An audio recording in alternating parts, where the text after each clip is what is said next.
bagay na masusunog, mamamatay ako eh, pag wala na susunod eh. Ano pag nagkakamtay kayo, di ba? Hindi nyo naman pinatay ang apoy, dahil nag-ubos na yung kahoy, mamamatay na yung apoy. So, starving yun. Starvation. So, yan. Water is for cooling. Black heating or smothering.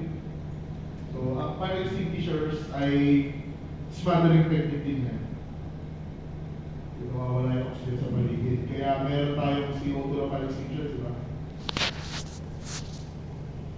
Starvation.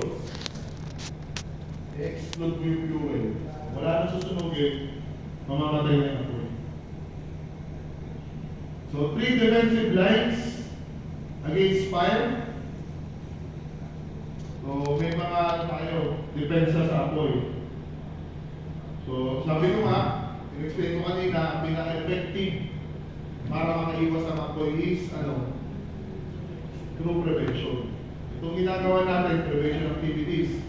So, kanina, di ba, nakita nyo na yung palang cooking ay number 1 sunog o electrical overload. So, sa tingin ko naman lang kayo sir, mga 20 o 30. O baka naman pag gawin nyo mamaya, i-check nyo yung mga LPG nyo. O i-check nyo yung mga saksakan nyo. Diba yun lang magawa nyo, kahit pa paano, na-lessen natin yung chances na magkameron tayo ng sunog. Dahil naalala nyo lang, kahit walang details, dahil naalala nyo, nagpa-safety seminar kayo, baka mag-check kayo mamaya. So itong ginagawa natin activities na to, hindi lang ginagawa sa mga private company. May program kami sa barangay, o dito sa pamayanan. Requirements namin sa ganito nga, sa mga buildings, tapos sa mga schools, regular na ang mga schools, nagle-lecture kami sa mga schools, nagpapa-competition kami sa mga schools with the team na paano makakayo sa sunog. Ano yan, yearly yan, yung mga poster making contest, drawing, essay, sinisimula namin sa bata. Para paglaki nila, syempre, dala-dala nila yun. May mga competition tayo dyan para makakayo sa sunog. Tapos, meron kami mga barangay fire Olympics.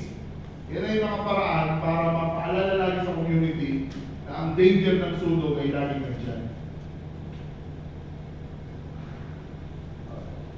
So second line of fire safety devices is your equipments. Ayan nga, heat and smoke detectors. Wala tayo smoke detector dito, palagay nyo dito, palagay nyo. Yung kasi ang purpose doon, may konting usok lang, tutunog siya. Pag tumunog siya, early detection, mapapatay niya ako. Then kung hindi naman nag-activate yung smoke detectors nyo, tapos na-discover nyo, may apoy, meron namang manual pull station yung fire alarm. Ito. Diba? E paano kung walang tao dito, walang mag-activate dito, pero kung may smoke detector kayo, tutulog ang usa. Narinig nyo na ba yung tunog yan? Ito? Narinig nyo na? Pero testingin.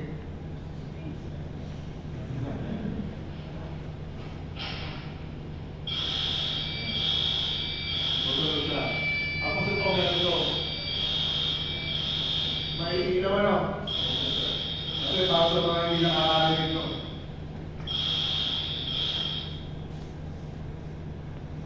So, emergency lighting system o emergency exit sign, evacuation plan.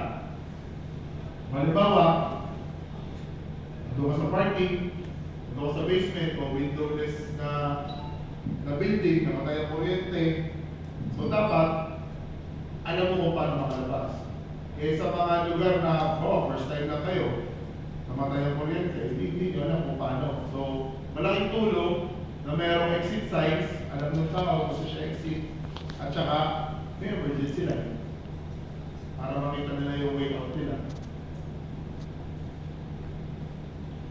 Fire safety construction is continuation.